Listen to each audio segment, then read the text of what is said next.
Resilience. Resilience is key in this National Hockey League season. And today, if you got the first goal, you won 2 out of 3 games. So we're going to start things off with Dallas and Minnesota. This is one of those rare days. I don't know if this has ever happened where the 3 teams that I cheer for are Dallas, Boston, Vancouver in reverse order. Dallas being number 3, Boston number 2, Vancouver number 1. And these games were all spread out so I could watch the entire game of all 3. I ended up seeing the teams I cheer for go 1-1-1. So, yeah. Starting with this Minnesota-Dallas game, which had lots of action and very few whistles early. Bishop denied Zucker and Stahl. This was game 1000 for Koivu. They had a nice package for him during what would normally be the first TV timeout. So Dallas took the TV timeout. The Minnesota feed did not. Pavelski snake bet. I don't know any other way to describe it right now. Joe Pavelski can't buy a goal. We're back to Pavelski not scoring any points. The Wild got a power play. They didn't score on it. The Stars got the next one. But the shots at that point were 10-3 in the period in favor of the Wild. Now, Dallas would push back, and they played pretty well the rest of the period. But you got the feeling Minnesota was the better team in the first period. Second period, we had more play without whistles. So this was a game that was being played like they all had to catch a flight immediately after the game. The Stars got a power play, but their road power play was below 7% on the season by that point. It's brutal. The Wild then got a power play, and it really felt like an afternoon game. There was a lot of flow and a lot of shots, and just it wasn't the most exciting game, I would say, of the 3 that were played today. This one was the one that was kind of slow for me. And I know there's other people who love this game. I think it eventually got there, but it wasn't there early. Fiala would score on a power play from Koivu and Parise at 12 minutes and 43 seconds. So Fiala scores, and that's point number 700 for Koivu. So he got his 700th point in his 1000th game. And I was thinking, I should probably do a Mikko Koivu video because of the guys who've hit 1,000 points recently. Nobody really talks about Koivu anymore. The Stars got another power play, and what do you know? They scored on it. So power play goal, as it was about to come to an end, too. Klingberg scored from Lindell and Ben at 15:28, so that's Jamie Benn's first point in a bit here. Maybe he'll get things going. In the last minute, Eric Stahl had a breakaway, which didn't end up going in the back of the net. So going into the third period, it's a 1-1 tie. There were lots of whistles to start the third period. It was almost as if the teams went, this game's going too fast. All right, well, we're going to just make sure there's whistles everywhere, and there was. The hitting also picked up in that third period. A lot of hitting in that third period by both teams. The Wild were playing better. The Stars were chasing the play. So the Wild had a second period that wasn't great for them, but the third period was pretty solid. Bishop denied Stahl. Janmark then hit the post, and a 14:09, Como gets a goal that went 5-hole on Stalock. And I didn't think that was a great goal. And when a goal goes in 5-hole on a goaltender, you can tell they're not going to be happy about it. But you know what? This is resilience again. Radulov takes a penalty with 2 minutes and 43 seconds left. I rage at Radulov regularly. I rage because he takes penalties in the offensive zone. He takes penalties late. He takes penalties regularly. There were, I think there was a period of 3 games in a row where he took 2 minors in each game, and you can't be doing that. So when he takes that penalty, and Parise scores a power play goal from Fiala and Spurgeon at 17:30, I'm not happy with him. And of course, later on I'll get mad at Louis Eriksson, but we'll get to that. And that tied it up. Now, in overtime, it was very evenly played. Minnesota had a majority of the shots in the overtime, but it was a very evenly played overtime. And then we go to a shootout, and the shootout winner was scored by Mikko Koivu because it has to have the Hollywood ending, right? So Minnesota gets the 3-2 win in the shootout. Bishop saved 27 out of 29. Stalock saved 26 out of 28. Your 3 stars are Koivu, Parise, and Fiala. I can't really argue with that. Normally, in a shootout win, I would say there should be a star given to the team that lost, but they kind of shot themselves in the foot. You see the 2 power play goals. They shot themselves in the foot. So I can understand them being 3 stars, all from Minnesota. Shots were 11-8 from Minnesota in the first, 8-6 Dallas in the second, 11-9 Dallas in the third, 3-1 Minnesota in the overtime. Final shots 29-28 in favor of the Minnesota Wild, who went 2 for 3 on the power play. Dallas went 1 for 3, and now they move on from this one. For Minnesota, important win. There's been a lot of people talking about how Minnesota didn't really move up in the power rankings. They haven't had wins that, for me, have justified moving them up in the power rankings. I know people don't like how the power rankings work a lot of the time. Philadelphia fans were on me. Ranger fans have been on me. San Jose fans too. But it's just kind of how that works. Now they moved up today from where they were last night. So before people get too upset, if they keep this up, they do move up. That's how that works. I'm not going to artificially keep a team down. All right. Montreal. What can I say? Halfway through this game, I put on a Montreal jersey. I'm like, well, Montreal's going to win this. And honestly, I'm to a stage now where I feel bad for Montreal. This is the longest losing streak that Montreal's had, apparently, since 1940. This is insane. And for Boston, this is the third game in about 10 days now that they've won. No, fourth. Fourth game that they've won where they did not play a full 60 minutes. It's a dangerous message being sent to Boston. You guys only have to worry about one period of hockey. You guys can come back. You can come from behind. No problems, no worries. Don't worry about it. I am worried. And this is why for me, when people are like, oh, Boston's winning, they should be number one in the power rankings. No, they didn't beat the Capitals when they faced them. And for me, there are still some concerns I have with Boston's game. Rask, going into today's game, was 2-10-4 at home against the Montreal Canadiens. Been saying, he has a brutal record against Montreal. I can understand Halak playing against him. And Price had won 6 of his last 8 in Boston. So Carey Price and Tuukka Rask is usually a bad matchup for Boston. Armia would score at 1:58 of the first, and I thought that was a really important goal for Montreal. And I thought, all right, this is going to be dicey. Rask then denied Cousins. Pastrnak then could not bury it on a down Carey Price. The first shot was saved by Sherratt. The second one was saved by Price, who again was down on the ice. Pastrnak just could not elevate the puck over top of him. Suzuki then had a near miss wide. The Habs had a power play with 5:22 left, and I thought this was a great road period for Montreal. Fantastic. Price was having a really good bounce back game, and I think he did. I think that while apparently there's been a narrative in Montreal media that Price is a problem and Price. Yeah, I can't put it on Price. I can't. Especially that New Jersey game where it was so many odd man rushes against. I don't think there's a goalie in the NHL that could have stopped some of those rushes. Second period, the Bruins made a push around the 4-minute mark. The Habs got a post around the halfway mark of that period. The Habs were keeping the Bruins to the outside. They weren't giving them any interior shots. They were just keeping them out to the point and out to the fringes. They weren't giving them those prime scoring opportunities. The shots were 16 apiece, but I thought the play had favored Montreal to that point in the game, and they had the lead.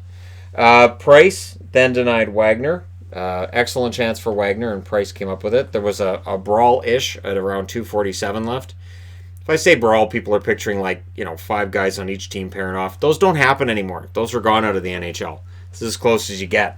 Basically, before the face-off, Gallagher and Pasta were kind of getting into it. Before the face-off was dropped, they both kind of jumped the gun, and Gallagher pushed Pasta into the linesman, which Pasta didn't like, and he's got a little bit of grit to him as well. And Gallagher thought it was funny, but then he would take a penalty. So out of that, the Bruins emerged with a power play.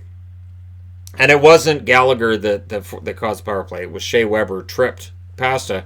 Pasta got up, kind of ticked off, and he went at it with Weber and Gallagher, and all this stuff happened. There was a last-minute chance for the Bruins, but it was put aside. So going into the third period, it's 1-0 Montreal. And again, I'm like, all right, if they can shut down Boston in the third, this is a really important game for Montreal. This could be huge. Price held early as the Bruins pressured, and Gallagher had a breakaway that just missed. He was mad at himself about that. And it was still 1-0 rather than 2-0. And it felt like something changed when that shot didn't find the back of the net. Solid positioning for Price overall in this game. It was not worthy of note. He's been criticized for his positioning during this losing streak. Solid. He was out to play the puck. He was very good. And then Pastrnak scores from Bjork and Carlo at 6 minutes and 16 seconds. And I put up here, he's slowing down any day now. He is on a run that we have not seen for goals since the late 90s. Jaromir Jagr's run. And I don't know. He has to slow down, right? Because now I'm starting to hear all this talk about he could score 50 and 50. And I want to say no, not in today's hockey, but we're looking at it. And I remember it was Ovechkin, I think 3 years ago we were talking about this with Ovechkin. 2 or 3 years ago we were talking about it, and he slowed down. But we talked about it really early in the year. It was not this late with Ovechkin. Chara then had a shot that hit Petrie in the ankle. He left at that point. I believe he came back into the game, though. Rask then denied Max Domi. And the Bruins got a power play. And on the power play, Backes scores from Krejci and Grzelcyk at 10:29. And it was a power play that, let's just say Claude Julien didn't agree with the call. He was not a happy camper for a lot of the second half of this third period. And it started with that. And then the Bruins, sensing that they can win this, they pushed for another. Rask was solid when the Habs made a push the other way. And then DeBrusk scores and falls on his backside. The goal assisted by Coyle at 13:27. And this is where I really felt bad for Montreal. When that 3-1 goal went in, I thought, all right, well, Boston's not blowing a lead with 6.5 minutes left. Not a 2-goal lead. And not wearing those jerseys that have really kind of won me over the last couple of games they've worn them. They wore their thirds again. Because for me, I felt bad for Montreal because they had 2/3 of a perfect game. It was really kind of a perfect game up until that Pasta goal. Kind of up until Gallagher missed that break. And it felt like when he had that breakaway and he missed it, that's your turning point in the game right there. Backes then had a breakaway that went wide. Backes was looking for a second. The goal he got here was his first of the season on the power play, too. And this was his first game back. So he has to feel pretty good about that. The goalie gets pulled with 2 minutes and 33 seconds left, and then the most bewildering thing. So on a face-off, Montreal seemed to forget they didn't have the goalie pulled, so they had too many men on the ice. There were 6 guys on the ice. They forgot the goalie was still in the net. That's the kind of game it was for Montreal, and that's where Claude Julien was just, he looked very, very unhappy, and the kind of entertaining part of it is when a coach is behind the bench just absolutely choked at something like this, too many men on the ice penalty, and none of the players even turn and look at him. They're just staring straight ahead. Like, don't look back. Just sit here. He's going to get it out of his system. Don't look back. Price saved 31 out of 34 in the loss. Rask saved 28 out of 29. This did go against form for both goaltenders. Rask was your first star, Backes second star, and Pasternak's third star. Shots were 11-10 in the first for Montreal, 10-8 in the second for Boston, 14-10 Boston in the third. Final shots 34-29 in favor of the Bruins. Power plays, Montreal 0 for 1, Boston 1 for 3. So, yeah, 8 losses in a row.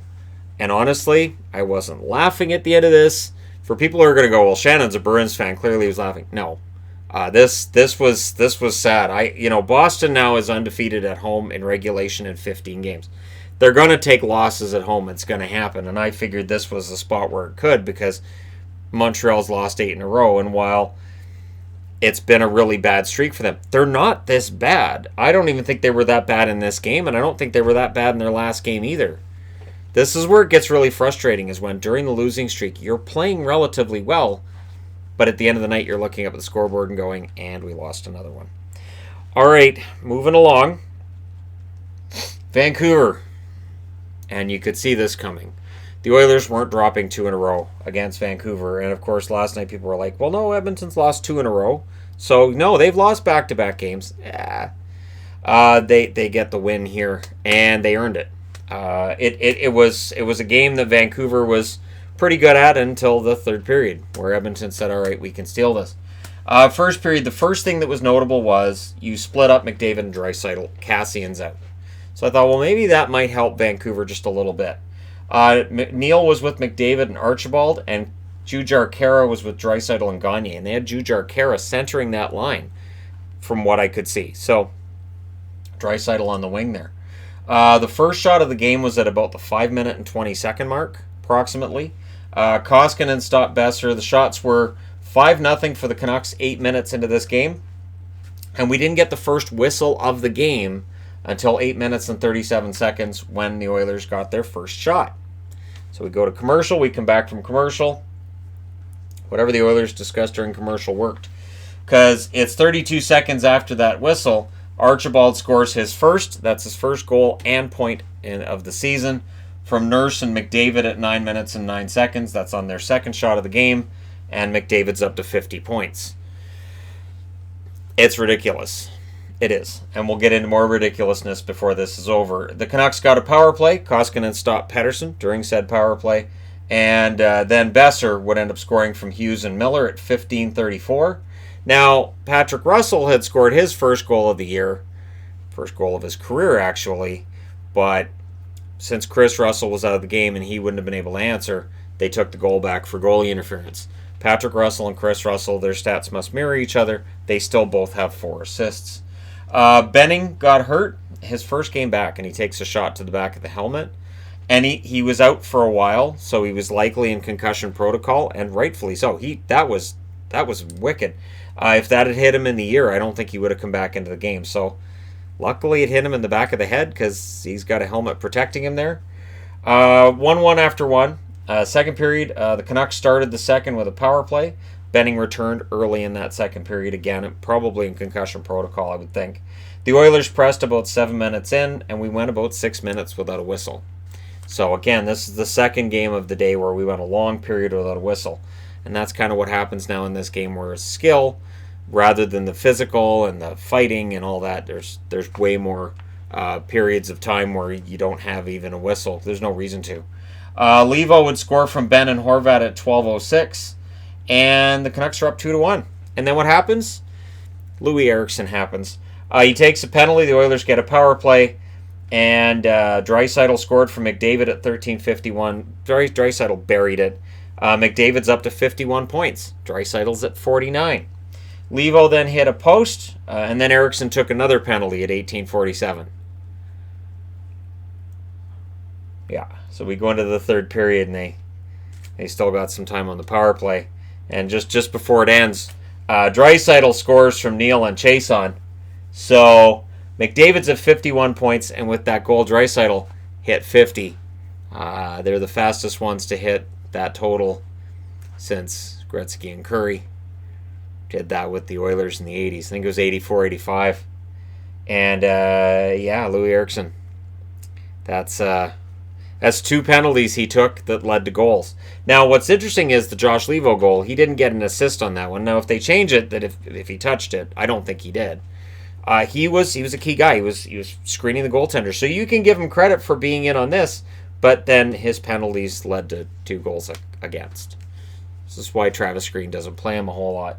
And then there was a brutal giveaway by the Canucks near their own crease, which didn't go in, thankfully. Strong third period for the Oilers. Koskinen robbed Miller. The Canucks, around that point, had gone 17 minutes of game time without a shot by their forwards. The first 2 shots of that period were both by Quinn Hughes. One on a dump-in that was just nothing, and the second one was a decent enough shot. But Koskinen wasn't that busy in the third period. Graovac, they also revealed they had found, he got hurt in the first period and they didn't know where, but they found footage where I think he took the puck off it looked like the front of his foot or side of his foot, and he didn't come back. So Graovac may very well be added to the list of walking wounded for the Canucks. They already announced Edlers, who didn't play in this game. He's not playing Tuesday either, of course. And then they pull the goalie with 1 minute and 50 seconds left. Interestingly enough, Draisaitl had a chance for the hat trick and missed the shot wide, and I thought, all right, well, this could be interesting. But the Canucks didn't make it more interesting than that. They lose 3-2 in this one in regulation. So, now, like I said, 1-1-1. Shots, 29 out of 31 are saved by Koskinen. Markstrom saved 25 out of 28. Your 3 stars are Draisaitl, Levo, and McDavid. So, Draisaitl and McDavid are 2 of the 3 stars. That means Edmonton won. Power plays, Oilers went 2 for 2. Vancouver went 0 for 2. Shots 12-8 for Vancouver in the first, 11-8 Vancouver in the second, and in the third 12-8 for the Oilers. Final shots 31-28 in favor of Vancouver. Tonight the special teams war was won by Edmonton, and they were the better team in the third period. They earned this victory, and we'll see how Vancouver does from here because they play again on Tuesday. It is a rough schedule. John Garrett was complaining that they had a 6-game road trip. They come home and they play the first day after that 6-game road trip, and now they've got another game on Tuesday. The NHL schedule is brutal. It's brutal to basically all 31 teams. And every team has a stretch where it just feels pretty unfair. And it's just the Canucks' turn. All right, there you go. You're all caught up. Let me know your thoughts in the comment section below regarding tonight's games. Don't forget to hit like and subscribe. If you're browsing your way through, you just happened upon this video. Thank you guys so much for watching, for all your support. I will talk to you again soon.